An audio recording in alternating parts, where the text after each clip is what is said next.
Hello, everyone. How's everyone doing today? I hope everyone is having a great Friday evening. Yes, it's Friday, guys. We finally made it to Friday, even though I still got one more day to work, but hey, it's cool. So, thank you guys so much for joining me today. My name is Joanna Amarante, and I'm a trichologist in the Tampa Bay area. How you guys doing? Thank you for joining me. So today we're going to continue our conversation about hair loss. And our segment today is going to be about telogen effluvium. So we're definitely going to dive into that. If you guys have any questions or concerns while we're going through this, please go ahead and comment so I can answer any of your questions while we're going through it. Or you can send me a DM if you want it to be more private. That's totally cool. So I'm going to be diving right in. So telogen effluvium is a temporary hair loss that happens after a traumatic event, a shock, high stress. Like if you have a very high stressful job, traumatic event, the most recent thing that I can think about is COVID. Like we're going to get into a little bit more about that and dive in more about the causes that telogen effluvium happens, okay? So if you have telogen effluvium for more than 6 months, lipstick's all messed up. For more than 6 months, it's considered chronic. So chronic telogen effluvium is when you continuously shed, it's not really stopping, and it's been over 6 months, okay?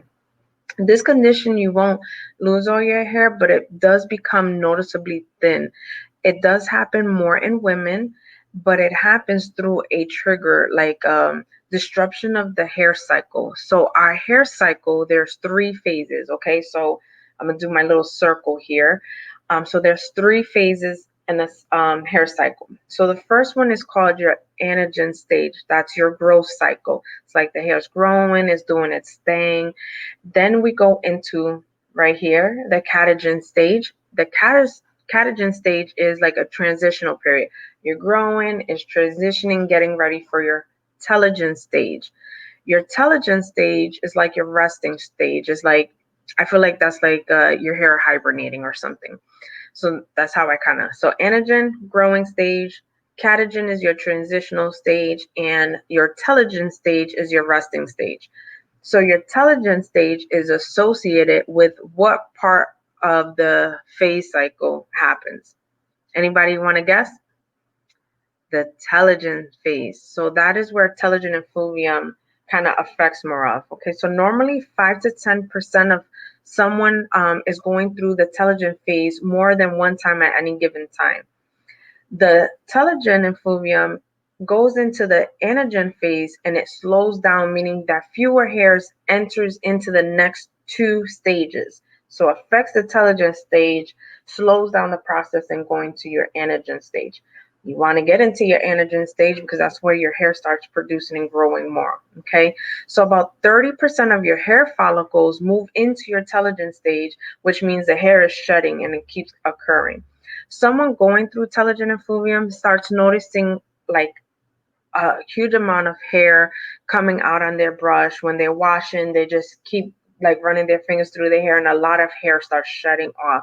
You see it more in your drain. The hair starts at the bottom of the drain, like almost like clogging it up.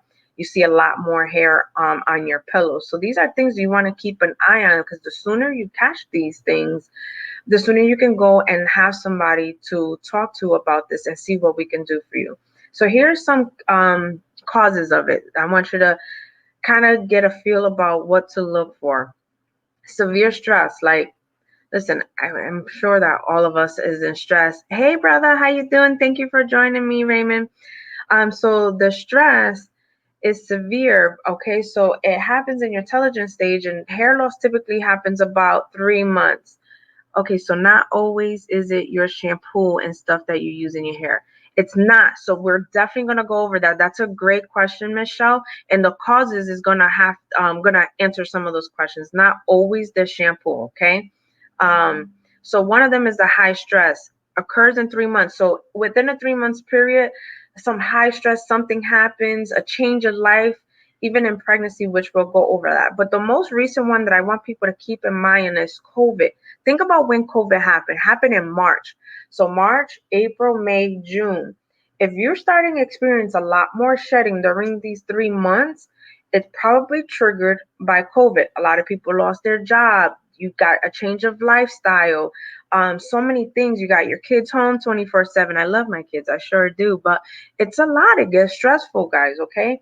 Now it becomes chronic when we're start moving into more of the 6 month stages where we're currently at. Like, what are we in October? So March, April, May, June, July, August, September, October. We're 7 months in this time frame. If you're starting to experiencing it and it's not going away, you're starting to get more in the chronic telogen stage, okay, the telogen effluvium. The other thing is diet. Diet is huge when it comes to hair loss. People are not considering what they're eating or the deficiency. Nutrition is big, including protein. You want to make sure you're eating, having enough iron, B vitamins, zinc to help grow your hair. So a shortage of your nutrition may affect the quality and quantity of a person's hair. Did you guys get that? The quality of your hair and the quantity of your hair. Super, super important to make sure that you guys are eating properly and taking the right nutritional supplements for you. So, sudden weight loss, that's big. Hey, I go up and down weight loss, and I got to keep myself mindful of these things because chronic change of calorie decrease, like if you start restricting yourself extremely, like one extreme to the other, that can fluctuate you and kind of like have hair shedding. So you go from eating high calories to like 200 calories a day, honey, in due time, that is going to stop some stuff from happening and your hair starts shedding. So keep in mind that. Pregnancy. Oh, pregnancy, girls, ladies. I don't want to have no more kids, I promise you. I'm over that stage. But within 3 to 6 months after you have this baby, your hair can start shedding. It's like the postpartum. That's another shock. There's another change. Being a new mom is a new change. You changing of lifestyle, trying to get everything together. That can bring someone into severe stress. So those are something else. Menopause, hormonal. I'm not ready for the menopause stage, but hey, we're going to be fine there. So the menopause stage and your hormonal changes of birth control pill. You might have had Mirena and then like change to another birth control. That can also trigger hair loss. Certain drugs like prescription drugs or over-the-counter drugs, you got to be mindful that there's side effects to all of these things. And if there's a side effects that will cause hair loss, you got to find where that balance is. And if it's a medicine you have to take, you have to balance it off with something like a natural supplement or something that can help you. Underlying health issues that you're probably not even aware of, like some autoimmune disease. And we're going to talk about that a little bit more as we get into it. So metal chemical topic. You're doing good, mom. Oh, that's my baby. Say hi, everyone, to James. My son is like watching my live video. Thank you so much for the support, puppy. I appreciate it. So metal toxic chemicals can also affect hair loss. So we're going to go more about the diet because I keep talking about diet, nutrition. This is with any hair loss across the board. You want to be mindful of your diet and your nutrition. So protein provides building blocks to have the hair to grow. So think about protein. Our hair is full of protein, keratin. So you want to have like a protein-rich diet: meat, eggs, fish, beans, grains, nuts. So protein is just not meat. So some people are like vegetarians, but you still need some protein needed from the beans and your grains. Amino acid lysine may particularly be really important for your hair growth. Iron deficiency is huge in this, possibly linked to telogen effluvium. So making sure that you're eating high or iron rich food. So what are your iron rich food? Like red meats, liver. Listen, you got me with the red meat. I'm all good with that. But liver, I'm gonna leave it for you guys who love liver. That is all for you. I promise you I'm gonna leave the stock there for you because I do not do liver, but it is really good for you. Dark green leaves, Those are amazing. Collard greens, kale, those things are great for you. Beans, lentils, that is considered your high iron. Okay, so you eat a lot of those, and if that's too much, then you have to take a supplement, an iron supplement for it. So regrowth can usually come back within the 3 to 6 months after your telogen phase. If we can control it, we can deal it. We can kind of like balance your nutrition, um, calm down the stress level, some yoga, meditation, anything like that. Those we're gonna have to balance that off to be able to calm down the telogen effluvium. Okay. Sometimes the shedding does slow down, but it doesn't stop entirely. Sometimes it takes some time. So hair growth is not going to happen in a snap. Think about how long you've been experiencing with hair loss.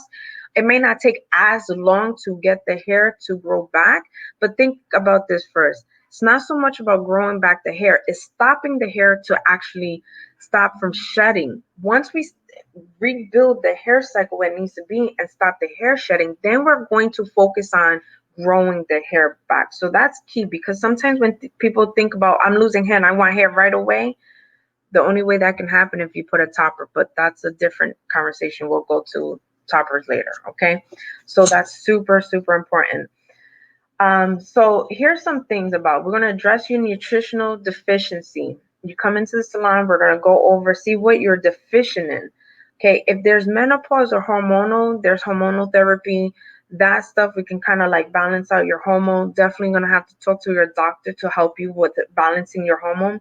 I want to see your blood test. I need to see your blood test. I need to see what you're deficient, your iron deficiency. We got vitamin D's and so forth. We need to see where your balance is, because here's the thing about blood work. So when you get your blood work, there's an average number. In that average number, if you fall from, like, I'm just throwing numbers out here, don't quote me on the exact number. So let's say the number is supposed to be from 2 to 20, and you fall in 5 or 6. That's still considered normal. But to have active hair growth, to be really sufficient enough to produce more hair, you have to be at the higher range of that. You can't be at the lowest range, because that is still showing some type of deficiency in your body. It will get that, okay? And then it will start shedding. So we got to balance that out. We also can um, do some treatments on you. We want to see, before we do treatment, we want to do the evaluation in your consultation. During the time that you're going through telogen effluvium, I hate to tell you guys this, and I'm telling you only because I care about you guys. Do not color your hair. Stop with the chemical treatment. Stop with the coloring. Stop with all of that stuff, because we need to control what's happening in your body from the inside out to promote hair growth. And if we're putting color and other stuff to block it, you're not going to be as successful with stopping the hair cycle from shedding and then growing back hair. And the styling, the heat, the blow drying. Think about, your hair's already shedding as it is, and you're throwing blow dry in there on top of that. That's going to have more hair starts falling out, guys. So please keep in mind of all these things. I am here for you guys. Remember, I am offering a complimentary 15-minute consultation over the phone. It's only a 5-question form that you're going to fill out. So when you go on my website, oh, actually, look, I'm a visual person. I forgot I borrowed my son's tablet, and I want to show you what telogen effluvium looks like. Let me pull it up here. So this is like some signs of telogen effluvium. Okay, so those are certain things you want to notice. It usually happens on the top. Sometimes people mistaken it from androgenetic alopecia, but what it can happen is that you're in your telogen effluvium stage, right? You may not even know that you may have androgenetic alopecia. So androgenetic, we spoke about that on Monday. With the androgenetic alopecia, either your mom or your grandparents may have it, but if they don't have it, you may be the first one to have it. It's like a genetic, okay? So in your telogen effluvium stage, you may start shedding out even more up here, finding out that you have an underlying another hair loss called androgenetic alopecia. So what happened is it exposed it sooner, um, when you was in your telogen effluvium stage. So let's say that might have happened in your 40s or your 50s. Now it's starting to happen sooner because of the change of the balance of your body with the telogen effluvium and then exposed androgenetic. So yes, you can have multiple hair losses, like causes of hair losses. You can have telogen effluvium and androgenetic. It's two different hair loss, and we have to treat both of them in order to make it work. So we can't treat one and not treat the other, or we will start with one and then transition to helping out the other. So that can happen, guys. Okay. So for the complimentary consultation, I'm going to pull up my website because I'm a visual person. So here's my website. You see where it says book online. You're going to book online, click on the tab. It's going to bring you up to my schedule here. You're going to click on select service, and here it says complimentary 15-minute consultation. You will click that. Sorry, that was my washing machine. You will click that and you can hit search, and it will look at my schedule to see what's available for the 15-minute consultation. A form is going to pop up. You're going to fill out 5 questions. That's going to help me evaluate it so that when we go on the call, we can definitely start talking about what you have been experiencing, okay? I want to thank you guys so much for participating with me. I will actually be back on live on Monday because I do my lives Monday through Friday. But in the meantime, if you have any questions or concern, DM me, call me at 813-444-3229, or you can go on my website at Facebook, listen to me, www.fabulouslymadesalon.com. Thank you so much, guys. I really appreciate it. I hope you guys have an amazing weekend. Much love. And remember that we were all made fabulous, guys. Thank you and have a great evening, guys.